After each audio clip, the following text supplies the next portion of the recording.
कि मोहम्मद से वफा तूने तो हम तेरे हैं, कि मोहम्मद से वफा तूने तो हम तेरे हैं, ये जहां चीज है क्या लोहो कलम तेरे हैं।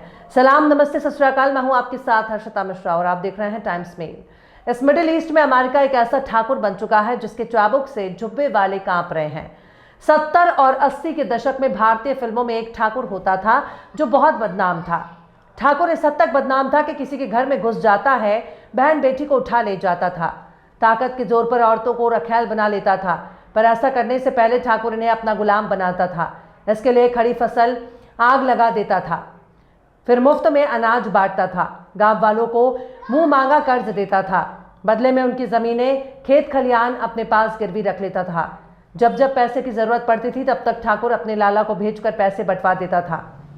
लेकिन ठाकुर न सिर्फ उनकी जमीन जायदाद और खेत खलियान को गिरवी रख लेता था, बल्कि गांव वालों की जबान भी अपने पास गिरवी रख लेता था, उनकी आज़ादी भी गिरवी रख लेता। और जब कोई हिम्मत जुटाकर बोलने की कोशिश करता तब ठाकुर उसकी चमड़ी उधेड़ लिया करता था। इस वक्त अमेरिका भारतीय फिल्मों का ठाकुर बन चुका है, जिसने अरब देशों को हथियार बांटे, उनके लिए दुश्मन पैदा किए, उनको आपस में लड़ाया, फिर उनकी सुरक्षा की गारंटी ली, फिर अपनी सेनाओं को उनके देशों में तैनात किया और तैनात करने के लिए अरब देशों में मिलिट्री बेस बनाए, कमज़ोर अरब देशों को पैसा दिया, उनके लिए सालाना बजट फिक्स कर दिया। लेकिन जब यही डोनाल्ड ट्रंप उनकी ज़मीन हथियाने पर तुल चुका है, अब अरब के देशों को समझ में नहीं आ रहा कि वो अमेरिका को आंख दिखाने की हिम्मत कैसे जुटाए।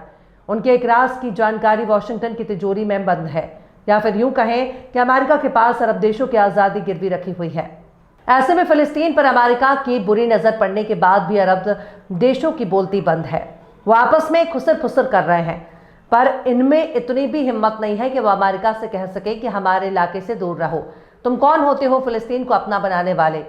तुम्हें किसने हक दिया? तुम फिलिस्तीनियों को उनकी मातृभूमि से निकाल दूसरे देश में ले जाओगे? तुम होते कौन हो अपना फरमान सुनाने वाले? खैर, इतनी जबान खोलने से पहले ही अमेरिका इनकी जबान काट लेगा, इनके देशों में बगावत करा देगा, इनकी हुकूमत बदल जाएगी, इनका तख्तो-ताज छिन जाएगा। लिहाजा ये आपस में फुसफुसाकर खामोश है। पर अब सऊदी अरब ने अरब के देशों को इकट्ठा करना शुरू कर दिया है। शायद सऊदी अरब ये सोच रहा हो कि आज फिलिस्तीन की बारी है, कल को डोनाल्ड ट्रंप सऊदी के लोगों को खाली कराकर पूरे मुल्क पर कब्जा कर सकता है और शायद फिलिस्तीन के बाद कोई दूसरा अरब देश भी लाने की कोशिश कर सकता है। ऐसे में सऊदी अरब ने अरब देशों को एक करना शुरू कर दिया और जल्द ही कोई बड़ा फैसला भी कर सकता है। फिलिस्तीनियों को गजा से हटाने के ट्रंप के प्लान को मिस्र और जॉर्डन पहले ही खारिज कर चुके हैं, पर सऊदी अरब ने थोड़ी सी हिम्मत दिखाने की कोशिश की है। वो भी कह रहा है कि वो फिलिस्तीनियों के मामले में कोई समझौता करने के मूड में नहीं है। लेकिन अब इंटरनेशनल मीडिया रिपोर्ट्स में सूत्रों के हवाले से दावा किया जा रहा है कि सऊदी अरब गजा के भविष्य को लेकर एक प्लान तैयार करने के लिए अरब देशों की लीडरशिप कर रहा है। यानी सऊदी अरब गजा में डोनाल्ड ट्रंप के प्रस्ताव को रोकने के लिए अरबों को एकजुट कर रहा है ताकि ट्रंप के प्लान को नाकाम किया जा सके। रॉयटर्स ने अपने सूत्रों के हवाले से बताया कि इस महीने सऊदी अरब की राजधानी रियाद में एक मीटिंग होने वाली है, जिसमें सऊदी अरब के साथ साथ मिस्र, जॉर्डन और यूएई के साथ साथ कई अरब देशों के नुमाइंदे हिस्सा लेने वाले हैं। इस मामले की जानकारी रखने वाले 5 अधिकारियों ने बताया है कि प्रस्तावों में खाड़ी देशों की लीडरशिप में गजा को फिर से बनाने के लिए जरूरी फंड पर बातचीत होगी और इसके साथ ही इस डील से हमास को बाहर रखने का प्लान पर भी बात होने की उम्मीद है। सऊदी अरब और उसके अरब सहयोगी देश डोनाल्ड ट्रंप के इस प्रस्ताव से हैरान हैं कि गजा पर अमेरिका का कंट्रोल होगा और फिलिस्तीनियों को बाहर निकाला जाएगा। अरब देशों का मानना है कि इस प्रस्ताव से फिलिस्तीनी हमेशा के लिए खत्म हो जाएंगे, उनका वजूद ही मिट जाएगा। अगर उन्हें जॉर्डन और मिस्र में विस्थापित किया जाएगा तो फिर वो कभी गजा वापस नहीं लौट पाएंगे। मिस्र और जॉर्डन ने दो टूक कहा है कि इस प्रस्ताव से अरब देशों में बदहाली आएगी।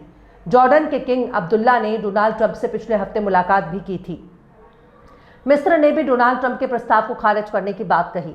हालांकि सूत्रों के हवाले से दावा किया जा रहा है कि सऊदी अरब में डोनाल्ड ट्रंप के प्रस्ताव से नाराजगी और ज्यादा बढ़ गई है। सऊदी अरब का मानना है कि ये प्रस्ताव उनके फिलिस्तीनियों के लिए अलग राज्य बनाने की मांग को ही खत्म कर देगा। इसके अलावा इजराइल के साथ उसके ताल्लुकात के सामान्य होने की कोशिशें भी बेकार हो जाएंगी, क्योंकि फिलिस्तीन को एक देश के तौर पर मान्यता देना ही सऊदी अरब की शर्त है।